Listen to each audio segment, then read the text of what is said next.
एक ऐसा त्योहार जिसके दौरान लोग अपने मित्र रिश्तेदारों की कब्रें खोदकर उनकी लाश निकालते हैं, उन्हें साफ करके नए कपड़े पहनाते हैं। लाशों के साथ बैठकर लोग खाना खाते हैं, नाच गाना होता है और फिर वैसे ही लाशों को सुला दिया जाता है। उनके उतारे हुए कपड़े परिजन खुद पहन लेते हैं। एक ऐसा त्योहार जो इंडोनेशिया में मनाया जाता है। हेलो फ्रेंड्स, मैं आपका होस्ट गौरव और स्वागत है हमारे यूट्यूब चैनल जी टेक्निकल रिसर्च में। आज जानेंगे हम इंडोनेशिया के एक अनोखे त्योहार के बारे में। बने रहे इस वीडियो में। इससे पहले आप हमारे चैनल पे नए हैं, चैनल को प्लीज सब्सक्राइब करें और बेल आइकन प्रेस करना ना भूलें।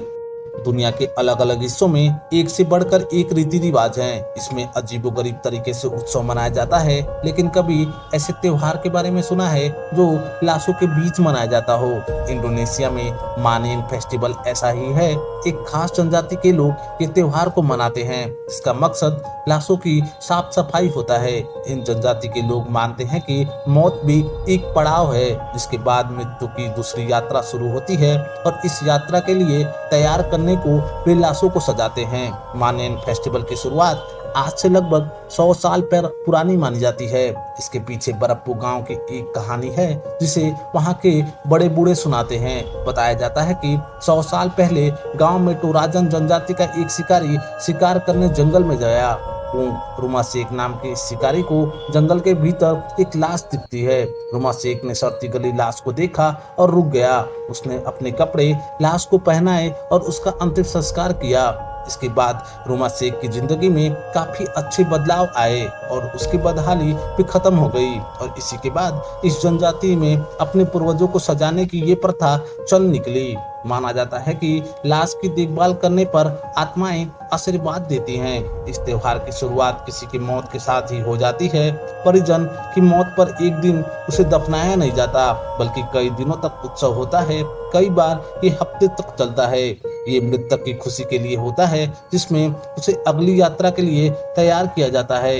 ये यात्रा पुया कहलाती है। इसकी शुरुआत बड़े जानवरों को मारने से होती है, जैसे बैल और भैंस। इसके बाद मृत जानवरों के सींग से मृतक का घर सजाया जाता है और मानता यह है कि जिसके घर पर जितनी सींग लगी होती है, अगली यात्रा में उसे उतना ही सम्मान मिलता है।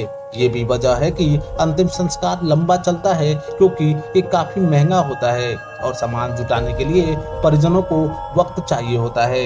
इसके बाद बारी आती है मृतक को दफनाने की। वहाँ की जमीन के भीतर दफनाने की बजाय लाश को लकड़ी के ताबूत में बंद कर गुफाओं में रख दिया जाता है। अगर किसी शिशु या 10 साल से कम उम्र के बच्चे की मौत हो, उसे पेड़ की दरारों में रख दिया जाता है।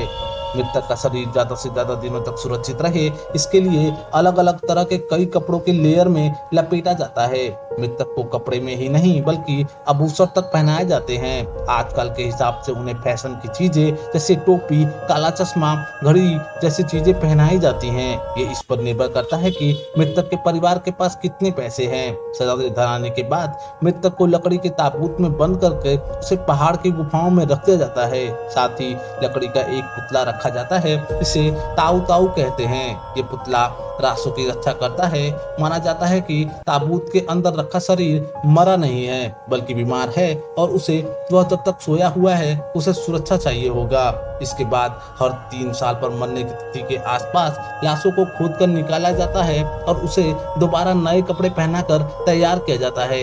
लाशों के साथ बैठकर ही लोग खाना खाते हैं, नाच गाना होता है और फिर वैसे ही लाशों को सुला दिया जाता है और उतरे हुए कपड़े परिजन खुद पहन लेते हैं। काफी सालों तक बाद जब लाश हड्डी में तब्दील होने लगती है, तब जाकर उसे जमीन में दफनाया जाता है। यह अनोखी परंपरा आपको कैसी लगी और इस त्योहार पर आपकी क्या राय है, हमें कमेंट सेक्शन में जरूर बताएं। ऐसे और भी अनोखे वीडियो के लिए हमारे चैनल से जुड़े रहें। चैनल को सब्सक्राइब करें, वीडियो को लाइक करें और बेल आइकन प्रेस करना ना भूलें।